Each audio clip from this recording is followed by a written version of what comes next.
waxaa dhawaan la magacaabay gudoomiyaha rugta ganacsiga gobolka Banaadir iyadoo loo magacaabay Axmed Cabdullaahi Xasan. Magacaabista gudoomiyaha cusub ayaa imaanaysa kadib markii muddo 3 sano ah ay ismarweysnaayeen ganacsatada waaweyn ee gobolka Banaadir kuwaas oo isku haystay cid qabanaysa xilkaasi.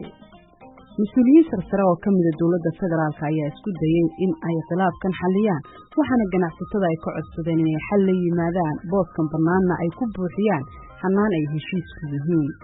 qaar kamid ah ganacsatada Soomaalida oo la hadlay VOA ayaa noo xaqiijiyay in wax yar uun kadib markii dawladdu ka codsatay ganacsatadan inay booskan ku soo heshiiyaan in ay al-shabaab u yeereen dhinacyadii ishayay ee ganacsatada ahaa.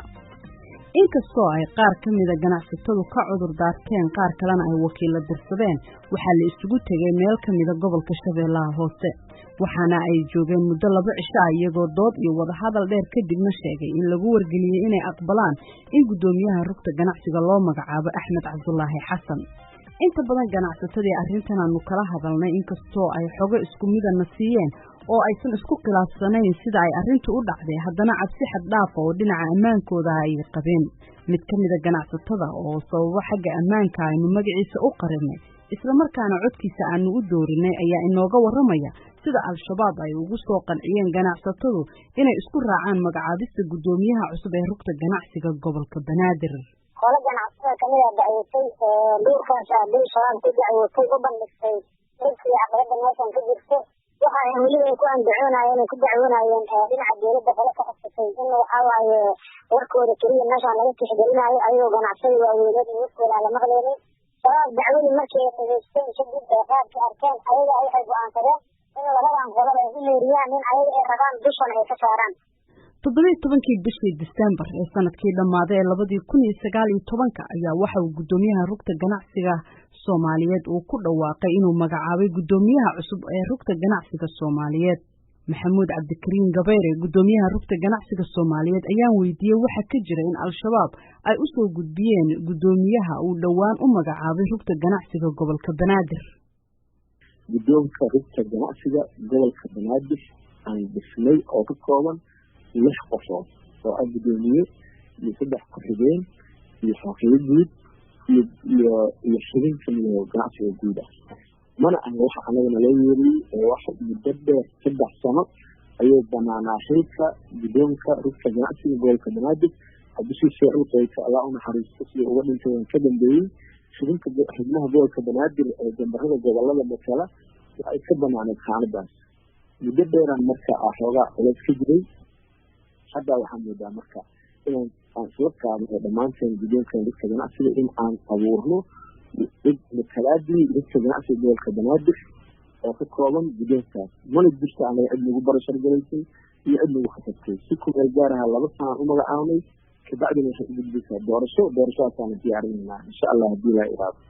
al-shabaab waxay sanadihii ugu dambeeyay canshuur ka qaadayeen badeecadaha ka soo dega magaalada Muqdisho waxaana ay galaangal u yeesheen warqadaha xamuulka maraakiibta saaran iyo qiimaha badeecooyinka balse hadda waxay ganacsatadu ka walwal qabaan inay al-shabaab isku sii ballaarinayaan dhinacyada maamulka.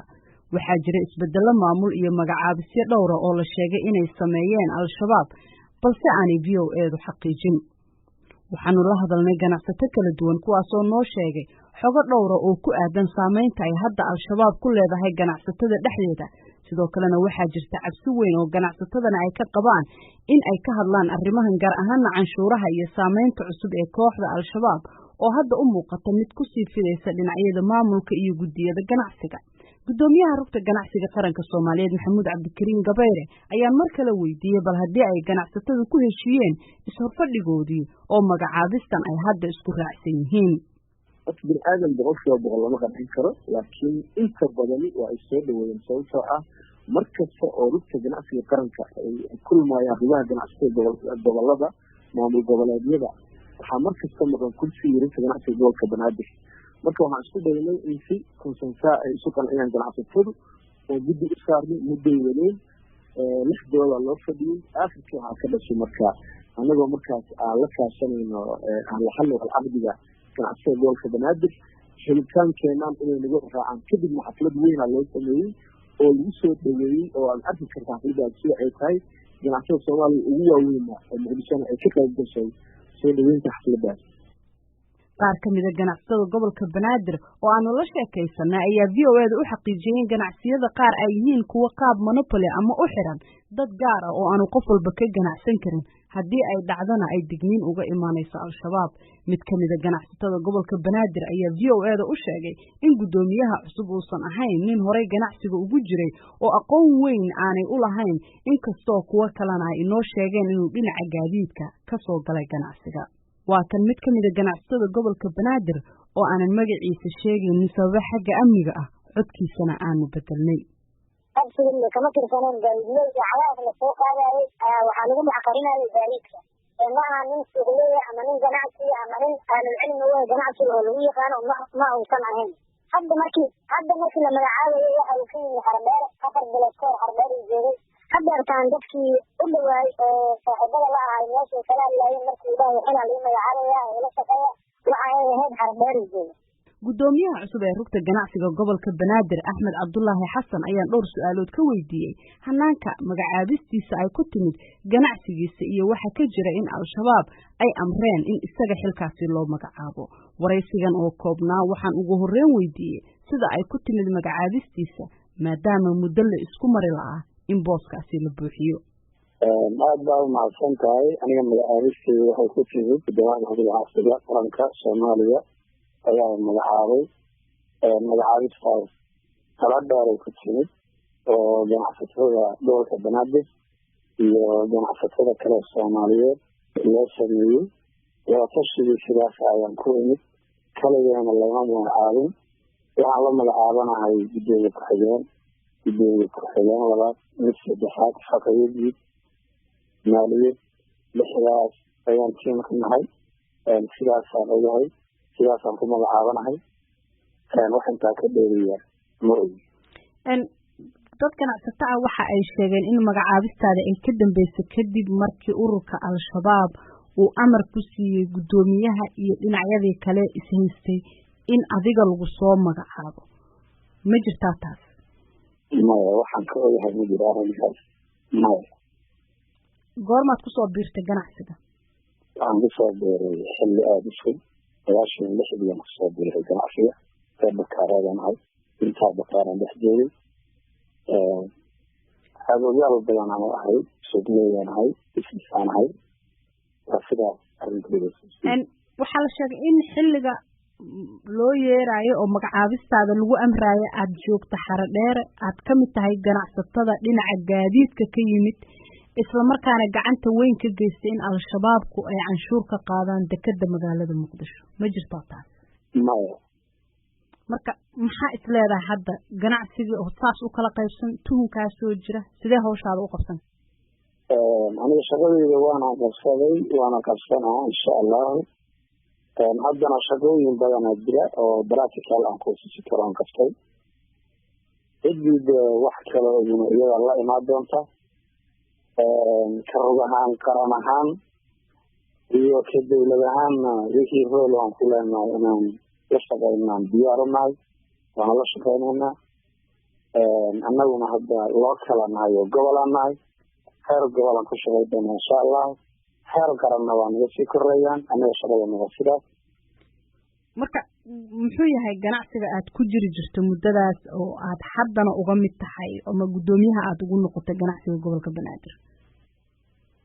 aniga shaqo badan aan ku leeyahay waxaa ka isticmaalahay haddii shay oo xafiis ku leedahay in xafiiskiina aad nagu soo bartaan waan isteerisaada intusmaan aad u afalahay insha Allah.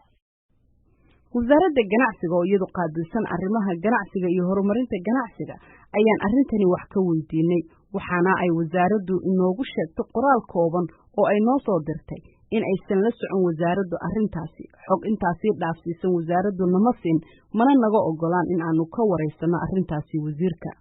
marka laga soo tago duqeymaha dhanka cirka ka dhanka al-shabaab ma jiro dagaal toos oo ay ciidamada dawladda iyo kuwa AMISOM hadda kula jiraan oo dhinaca dhulka ah.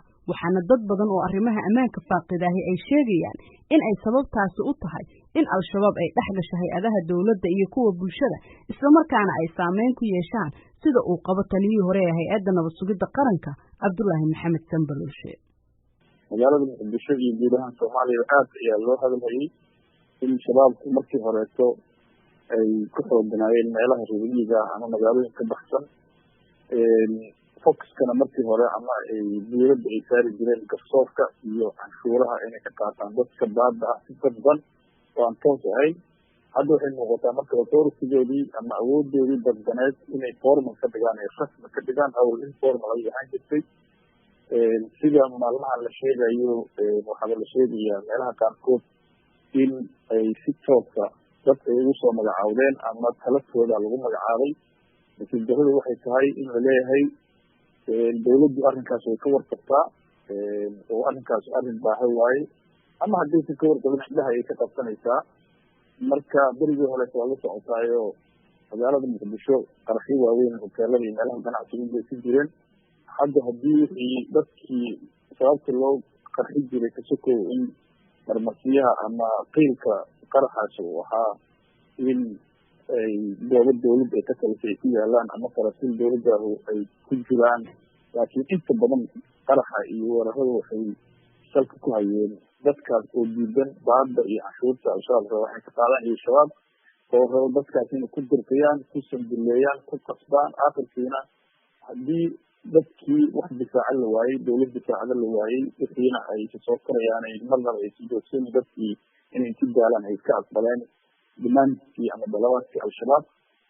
yani si dadku isu qasbi jiray, hadda waxaa noqota in la aqbalay dadkiina ay ka quusteen in dowladdeeda fidgarayn karto cid hadda u jihayn karta in hadda ay ku jihaynayso dadkiina shabaab ma jirto. dadkuna bacdima dagaaladu ay daba dheeraadeen oo dhibaato fara badan ay dhacday, waxyaabaha dalka guuda waa iska dhaafeen mararka qaarkood asaga keligiis inuu badbaado.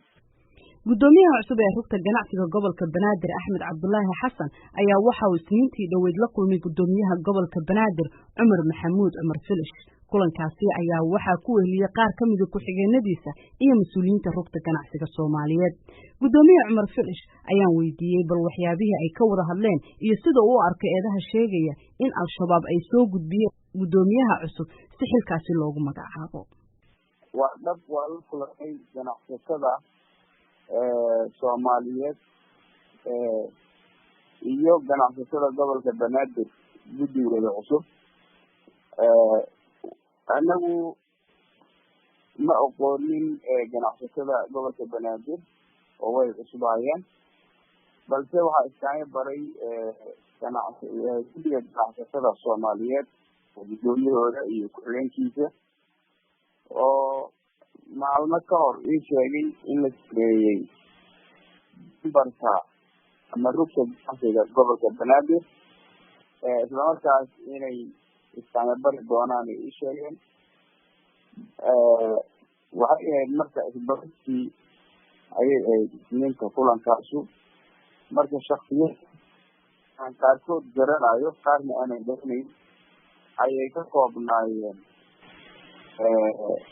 rugta ganacsiga gobolka banaadir xubnaha lagu magacaabay. marka kuwan garanayeen Ibrahim Shaam waa kamid ahaa oo hotel Shaam iska leh. gudoomiyaha aqoonin ninka lagu magacaabay. marka intaasaan ka sheegi karaa. gudoomiye Cumar Filish ayaa sheegay in hay'adaha ammaanka ay u taalo inay baaraan arrinka, balse isagu uusan rumayn karin isla markaana beenayn karin in gudoomiyaha la magacaabay ee rugta ganacsiga gobolka banaadir uu xiriir la leeyahay al-shabaab. aniga nasiitarkaasu waxaan anagu ogeyn ama isaguho aan ka helin ma jirin. marka dhihi karno waa shabaab, mana dhihi karno shabaab. marka hay-adaha shaqada leh howlahaas ayay u talaan. mid ka mid ah ganacsatada magaalada Muqdisho ayaa VOA-da u sheegay in ay ka ganacsato ahaan walaac weyn ka qabaan awoodda sii ballaaranaysa ee al-shabaab ee dhinaca maamulka ganacsiga iyo weliba canshuuraha. ganacsadahan oo magaciisa aanu qarinno codkiisana aanu bedelnay ayaa yiri ganacsato ahaan maanta weelku waa ziyaado. maanta qofkii gobolka banaadir ku nool iyo shabeellooyinka dareemi karo. maanta ganacsiga iyo xornimo iyo maanta wax badli ah soo bandhigi kartaa ma ay jirto. maanta kambani adiga aan leeyahay inaa xayeysiiso waa ku samayso in ummadda ku aqoonsato oo wax kula macaamilaan oo wax soo gataan xataa ma ay jirto. maalin alaalahaan dareemin kambanigaada hore u dhaqaaqaayo hore isaga ku daadsan dadka muhiimadaada keenayso inuu kambani weyn meeshaan kasoo socdo isla markii waxaa ku qasbantaa adiga in lagaaga yeero duurka welibana hadalkooda jiidka inta badan aatag maanta waxa ay wadaan xag maamul weliba maamulka inay dadka yidhaahaan qolo walbana dhaqangal waa uga keeno iyo sababkasoo kala celi ismarwaaga iyo khilaafaadka siyaasadeed ee dalka ka jira ayaa dadka qaarkiis u arkaan inay fursad u siiso al-shabaab inay ballaariso saameynteeda waxaana taliyihii hore ee nabad sugidda qaranka uu qabaa in dagaalka ka dhanka ah al-shabaab dhinac looga soo wada jeesto si loo wiiqo saameynta fidaysa ee al-shabaab sideedaba waxay tahay al-shabaabka waa cadow horta in laga adkaado unbaa wax looga qaban karaa in lala dagaalo unbaa wax looga qaban karaa in kulligeen hadda annaga unbaa isku muuqana ayagu noo muuqdaan inay ayaga cadowkoo yihiin inay cadowga koowaad yihiin dadka oo dhan go-aan dawladeed ay tahay go-aan umadeed ay tahay go-aan shaksi ay tahay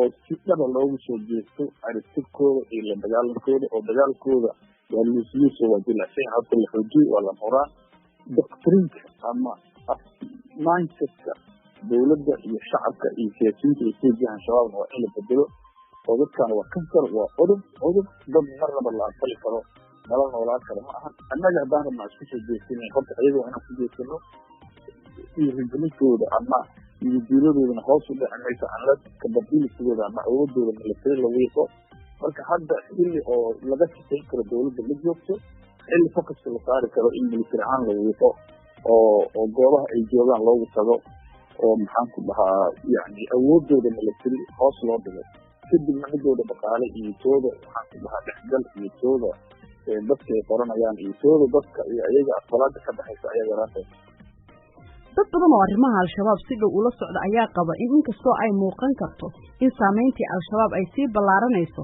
haddana in al-shabaab lafteeda ay kasoo gudubtay xayndaabkii diinta ee ahayd in ay yihiin kooxo u dagaalamaya difaaca islaamka waxaana ay hadda noqonayaan kuwo dhaqaale iyo awood raadis ah waxaana ay dadka qaar guul u arkaan in fakarkii xagjirnimada ay islaamka ku gambanayeen al-shabaab uu hadda u soo xuub siibtay mid dhaqaale doon ah waxaana ay sheegeen in ay hadda kadib adkaan doonto in ay helaan dhalinyaro dambe oo ay fakar diiniya ku soo jiitaan